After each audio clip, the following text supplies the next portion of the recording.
Siapa yang nak beli periuk GIPP ni memang kata apa, berbaloi sangat. Sebabnya dia memang ceramik coating nampak tu. Ceramik. Okay. Dia memang ceramik coating. Jadi memang sangat-sangat berbaloi kalau beli periuk ni. Okay. Lagi satu, dia tidak melekat. Bila goreng tidak melekat. Ni bahagian bawah dia. Okay. Dia ada tulis GIPP tu dengan saiz dia 20cm tu. Okay. Lagi satu, kalau beli set lengkap, iaitu set yang ada 11 pieces, akan dapat penutup ni. Okay, penutup ni. Penutup ni penting ni. Lepas tu, kita akan dapat juga penutup ni. Okay. Ni penutup ni. Penutup ni dia boleh masuk peti ais. So, kalau kata tak habis makan, tutup je. Okay. So, boleh terus masuk peti ais kalau nak simpan. Ataupun nak biar kat atas meja pun boleh. Guna yang penutup ni. Binatang tak akan masuk. Serangga tak akan masuk kalau pakai penutup ni.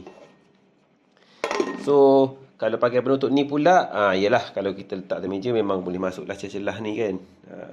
Tapi ni guna untuk memasak sahajalah. Untuk memasak. Tapi kalau untuk menutup, boleh pakai penutup yang ni. Penutup ni dia bagi percuma. Ada dua saiz juga penutup ni. Boleh tutup dua jenis periuk ya. Dan penutup ni juga yang untuk masak ni pun ada dua saiz. Yang saiz besar dan juga saiz kecil. Okay. So kalau siapa yang nak beli, nak guna, nak pakai, boleh beli. Nampak tak? Dua saiz ni boleh pakai. Yang kecil ni boleh pakai dengan sama-sama dia. So memang berbaloi-baloi lah. Kalau beli ni boleh tutup-tutup macam ni.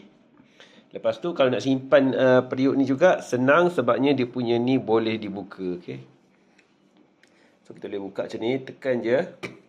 Dia akan turun ke bawah tu dan angkat sahaja. Nampak? Dan benda ni kalau beli set yang lengkap dapat dua tu satu lagi, ni lagi satu. So tak adalah satu kongsi banyak kan. Kalau ambil set yang biasa tu yang ada 3 kuali tu akan dapat satu je. Tapi kalau ambil yang ni boleh dapat dua. Dan dari segi safety pula, kita tunjuk safety Let's say kita tengah angkat macam ni. Lepas tu kita tekanlah ni atau release ni. Jangan risau, kuali takkan jatuh. Tengok kuali tak jatuh. Sebab apa tak jatuh? Sebabnya untuk kita buka, bawah ni kena terbuka sekali. Barulah dia boleh. Maksudnya kat situ kalau let's say tertekan lah. Tertekan, tak apa, tak jatuh. Dia akan lock balik. Melainkan kalau pegang macam ni. Pegang macam ni, tekan. Pegang macam ni, tekan. Bawah tak pegang, memang dia akan terlepas lah. Tapi tak akan berlaku lah. Selalu kita pegang kuali macam ni kan. Tertekan pun, tak apa lagi. Selamat. Okay. So, siapa yang nak beli, boleh beli. Ini ceramik coating bukan teflon biasa.